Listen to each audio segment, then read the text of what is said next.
अस्सलाम वालेकुम स्टूडेंट्स हम जो है वो अब चैप्टर नंबर 11 को कंटिन्यू करेंगे आगे। तो इसका हमारे पास नेक्स्ट टॉपिक है दैट इज 11.4। स्टूडेंट्स 11.4 जो है हमारे पास टॉपिक वो है रिफ्लेक्शन ऑफ साउंड।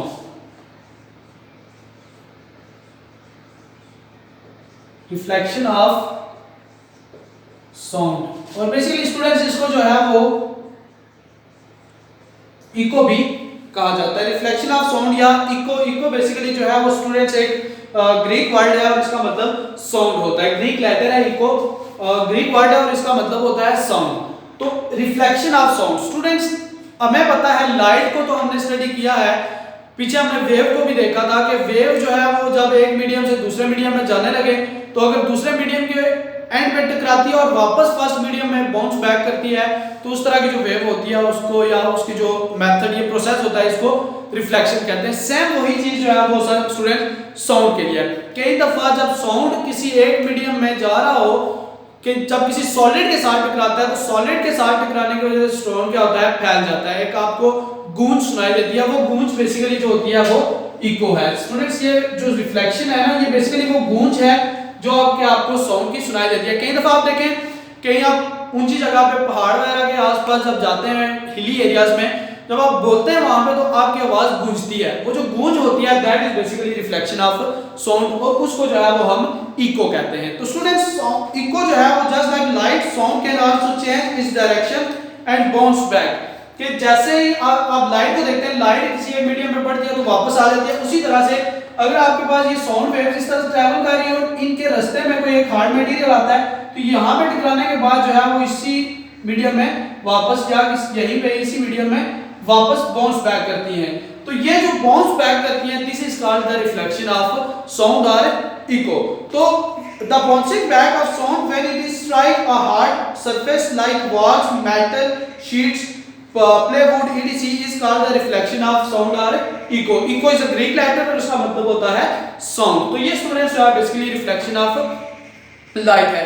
तो स्टूडेंट रिफ्लेक्शन होने के लिए आप देखें ये होगा कि साउंड यहाँ से एक जगह से इस जगह से जो है वो उसका आप कह सकते हैं ये उसका क्या है सोर्स से साउंड प्रोड्यूस होता है जाता है एक जगह पे, ये एक डिस्टेंस जो है वो साउंड ने ट्रैवल किया है, डिस्टेंस ये इतना डिस्टेंस ट्रैवल करके साउंड यहाँ तक है, फिर वहां से वापस यहाँ पे आना एक सेकंड एक और डिस्टेंस जो है वो ट्रैवल करता है। तो साउंड एक ही मीडियम में एक यहाँ पे आपका क्या है एक लिसनर है, तो लिसनर तक जाने के लिए साउंड क्या करेगा एक तो ये डिस्टेंस देन वहां से वापस आना गूंज के वापस जो सुनाई आपको साउंड देती है, एक तो आवाज यहाँ से डायरेक्ट यहाँ पे आएगी, हम उसको डिस्कस नहीं कर रहे, हम डिस्कस कर रहे हैं जो कि आपका इको प्रोड्यूस होता है। तो इको दो तरह से जो है वो डिस्टेंसेस ट्रैवल करता है देन आपको साउंड जो है वो सुनाई देती है। तो स्टूडेंट्स इसकी जो है डिफरेंट कैरेक्टरिस्टिक्स हैं कि इको जो है वो किस सूरत में प्रोड्यूस होती है या कब जो है वो साउंड का जो इको है वो प्रोड्यूस हो सकता है। नंबर 1 ये है the sensation of any sound process in over air about 1 second if the echo heard within this time interval the original sound and its echo sound like being continuous rather than the separate sounds। Students हमारे कान के ऊपर जो sound का sensation जरा मैंने पहले ही बताया vibration produce होती है सेंसेशन प्रोड्यूस होती है और हमें साउंड सुनाई देता है। तो हर एक 0.1 सेकंड में हमें जो है वो साउंड की एक सेंसेशन प्रोड्यूस होती है। तो अगर साउंड वेव्स इतनी स्पीड से ये इको प्रोड्यूस हो कि जैसे ही वो वहां पे 0.1 सेकंड से जल्दी अगर इको हमें सुनाई दे देता है या वापस हम तक आ जाता है तो उस सूरत में ओरिजिनल वेव और इको में कोई फर्क नहीं होगा, हमें हमेशा क्या होगी एक ही आवाज सुनाई देगी।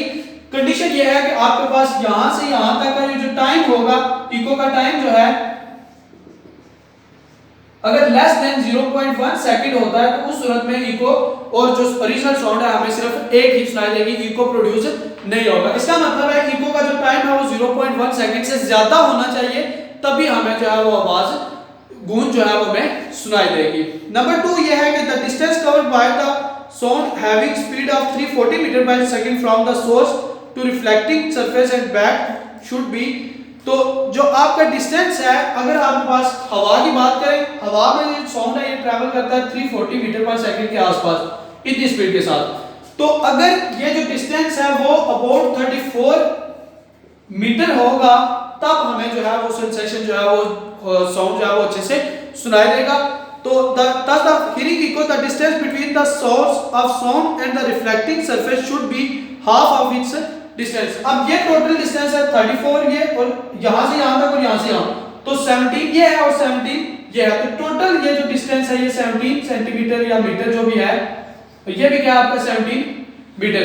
तो जो इको प्रोड्यूस होनी है, अगर आपके पास टोटल जो डिस्टेंस होता है v equal to F lambda से, या आप किसी भी तरह से s equal to v by t, v होता है ना हमारे पास s बाय t, तो s इक्वल टू आपके पास होता है vt। इस फार्मूला का यूज करके अगर आपने डिस्टेंस निकालना है, वो अगर 34 आता है आपके पास एक आंसर टोटल डिस्टेंस आपका, तो कितना मतलब कि यहां से यहां तक है, तो आप तक आवाज आने के लिए या इको प्रोड्यूस होने के लिए जो डिस्टेंस है वो आपके पास कितना होना चाहिए 17। इस टोटल डिस्टेंस से हाफ होगा तभी जो है वो इको प्रोड्यूस होती है। तो स्टूडेंट्स ये कुछ आपके इसके जो है वो कुछ रिफ्लेक्शन से रिलेटेड पॉइंट्स हैं, इनको जैसा आप रीड आउट करेंगे, आपके जो उस तरह से सिलेबस है उसमें इंक्लूड नहीं है, बट आपको थोड़ा सा इनके बारे में इंफॉर्मेशन होनी चाहिए, एक तो टाइम का और दूसरा जो है वो डिस्टेंस का। टाइम आपको जो है 0.1 सेकंड से ग्रेटर होगा तब इको प्रोड्यूस होगी, और डिस्टेंस जो है आपका असल डिस्टेंस से हाफ होगा तो तब आपके पास इको जो है वो प्रोड्यूस होगी। ये 2 पॉइंट्स आप याद रखेंगे। इसी के साथ स्टूडेंट्स हमारे पास एक टॉपिक है जो कि है 11.5 स्पीड ऑफ साउंड। 11.5 है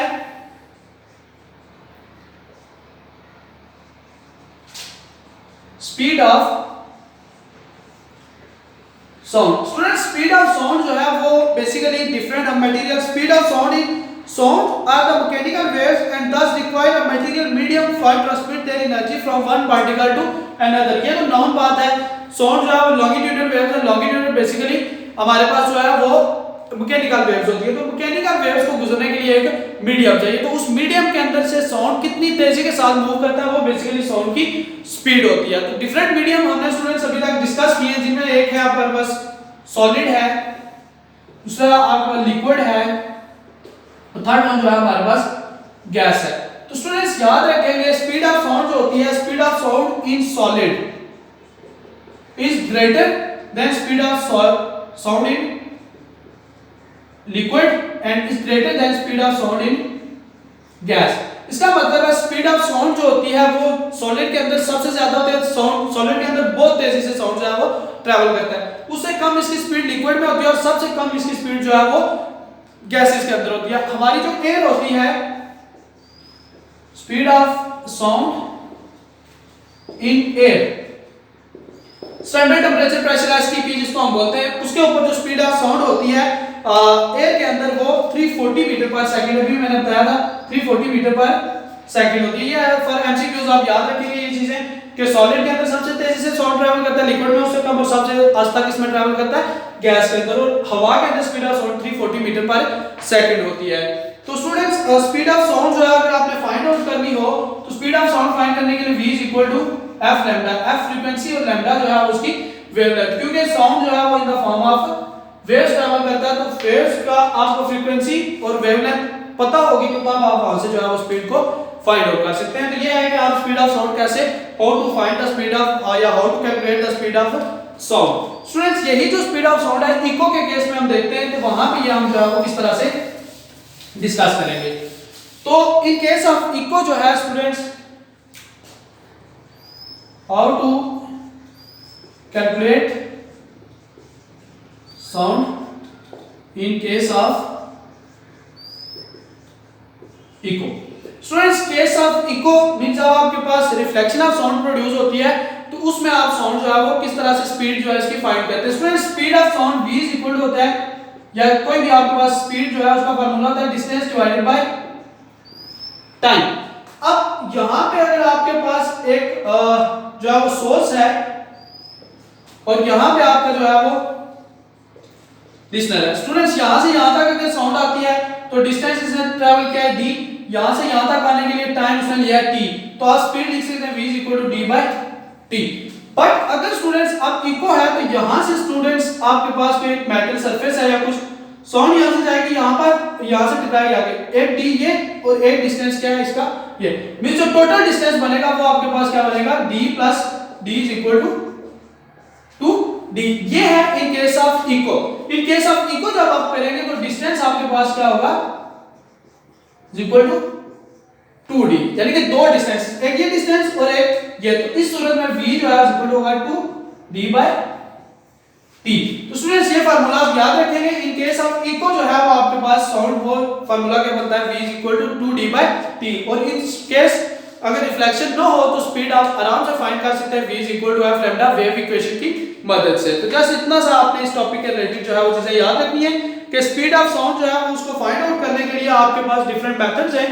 अगर रिफ्लेक्शन हो तो आप उसको जो है वो v इक्वल टू 2d/t से फाइंड कर सकते हैं, और अगर आपके पास रिफ्लेक्शन ना हो तो उस सूरत में जो है वो साउंड उसको फाइंड आउट करने के लिए v equal to f lambda simply use किया जा सकता है। स्पीड ऑफ साउंड जो है वो डिफरेंट मटेरियल के अंदर हमने देखी कि वो कैसे होती है और कितनी, किसमें तेज से साउंड ट्रैवल करता है और किसमें आता जाता है, ये हमने जो है वहां पे देखा। उसके बाद स्टूडेंट्स एक टॉपिक है that is noise and musical sound. तो स्टूडेंट्स नॉइस जो है वो बेसिकली क्या चीज है? नॉइस जो है वो हम कहते हैं शोर को, और शोर एक नागवार किस्म का जो आपका इफेक्ट होता है कि आपके कानों के ऊपर जो है वो नागवार गुजरता है। तो ऐसी sound the sound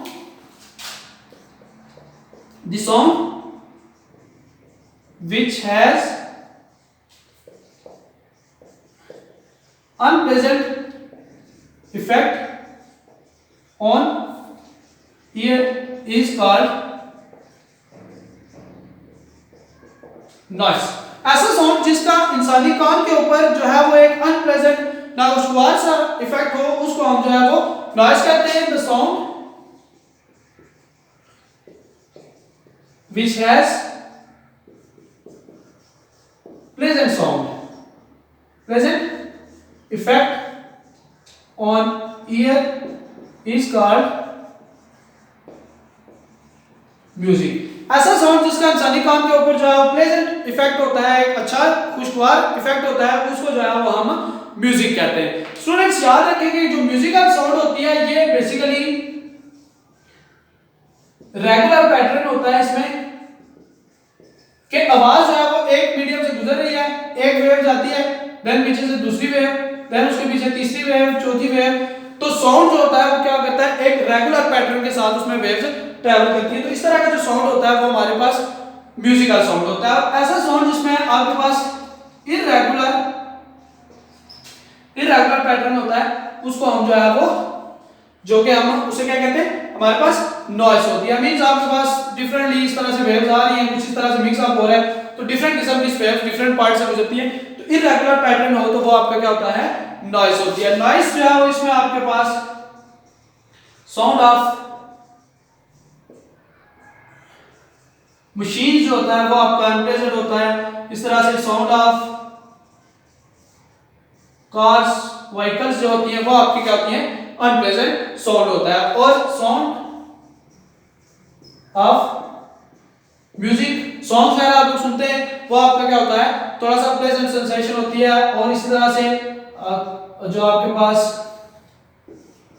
sound of birds होती है जो, ये आपके क्या होते हैं, प्लेजेंट साउंड्स होते हैं। तो ये बेसिकली स्टूडेंट्स नॉइस और म्यूजिकल साउंड का फर्क है। एक में जो है वो प्लेजेंट इफेक्ट होता है, एक में अनप्लेजेंट इफेक्ट होता है। एक में जो है रेगुलर पैटर्न से साउंड ट्रैवल करती है वेव्स, और एक में जो है इररेगुलर पैटर्न के साथ। तो उसकी एग्जांपल्स के तौर पे आप थोड़ा सा लिखेंगे, इतना सा आपने इसके बारे में जो है वो डिफाइन करना और थोड़ा सा इसकी एग्जांपल्स आपने बता दी है।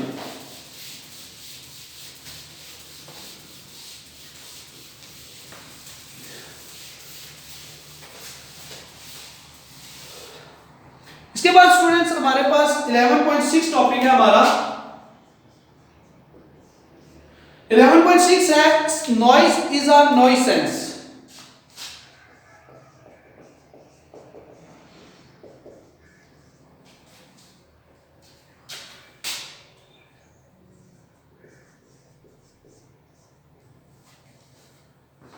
Noise is a nuisance means ये है कि आपके पास जो साउंड है वो आपको इफेक्ट करता है, बुरी तरह से इफेक्ट, जो इसका इफेक्ट है आपका वो बहुत बुरा होता है।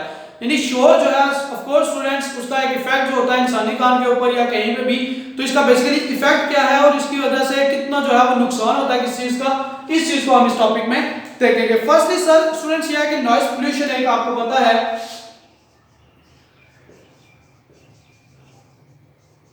स्टूडेंट्स, नॉइस पोल्यूशन जो है वो बेसिकली क्या चीज है, कहता है कि noise with a harmful level of sound that it disturb the normal functioning of any natural ecosystem, के नॉइस विद स्टूडेंट्स ऐसा नॉइस जो कि with high level of sound which disturb any ecosystem. Students आपने देखा होगा कि कहीं भी आपके पास कहीं भी ऐसी जगह जहां पे शोर बहुत ज्यादा होता है वहां पे जानवर जो होते हैं, जंगली जानवर, वो भी ऐसी जगह में रहते हैं जहां शोर थोड़ा कम हो। शहरों में जानवरों की तादाद बहुत कम होती है, रीजन क्या है कि वहां पे शोर बहुत ज्यादा होता है। तो ऐसी जगह जहां पे आपका ये लेवल जो साउंड का बहुत हाई होता है, शोर होता है, तो वो किसी ना किसी जो आपका नॉर्मल फंक्शनिंग ऑफ इकोसिस्टम होती है कि जो आप तो आमतौर पे काम कर रहे होते हैं उसको अगर डिस्टर्ब करे तो इस तरह की जो नॉइस होता है उसको हम नॉइस पोल्यूशन कहते हैं। तो नॉइस पोल्यूशन जो है इसकी वजह से क्या होता है कि noise is an undesirable sound having jarring effect on ear no matter from where it's originates, noise is all around us. बगैर इस बात को देखे कि साउंड कहां से प्रोड्यूस हो रहा है, हमारे आसपास बहुत ज्यादा शोर होता भी है और इसकी वजह से क्या होता है कि चिड़चिड़ापन सा जो है वो आ जाता है इंसान के अंदर और डिफरेंट जेरिक इफेक्ट्स जो है वो इंसानी जिस्म के ऊपर होते हैं इसकी वजह से। तो इसके जो सोर्स होते हैं वो अगर हम देखें, सॉरी इसका हमने इफेक्ट सेकंड वन देखा, इफेक्ट जो है वो क्या होता है कि इसके जेरिक इफेक्ट्स होते हैं हमारे मींस क्या करता है कि डिस्टर्ब करता है बुरी तरह से। उसके बाद हम अगर इसका देखें तो इसके सोर्स क्या हैं, सोर्स बेसिकली मशीन्स हैं, व्हीकल्स हैं, तो इस तरह के डिफरेंट डिवाइसेस जो है वो बेसिकली इसकी क्या है रीजंस है या इसके सोर्स है जहां से कि साउंड पोल्यूशन जो है वो प्रोड्यूस होती है।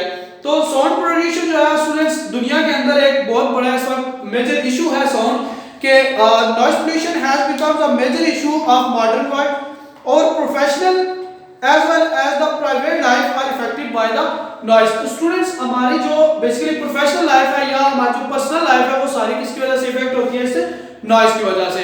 और स्टूडेंट्स ये भी है कि अगर कोई इंसान जो है वो 8 आवर्स तक 8 घंटों तक अगर किसी ऐसी जगह में काम कर रहा है जहां पे कि 8 घंटों तक कंटिन्यूअसली उसको साउंड या हाई साउंड जो है वो यानी नॉइस उसको मिलता है तो वो उसके लिए हैजर्ड्स हो सकता है, इंसानी जिंदगी तक को भी जो है वो उस वजह से नुकसान हो सकता है। अगर एक इंसान जो है वो 8 घंटे तक एक ही जगह पे या शोर में जो टाइम गुजारता है तो इसका जो सबसे कम इफेक्ट है वो आपका जो कान होता है उसकी जो सुनने की सलाहियत है उसका कम हो जाना होता है। तो यानी कि आपके कान जो है वो उस तरह से आवाज को अच्छी तरह से सुन नहीं पाते।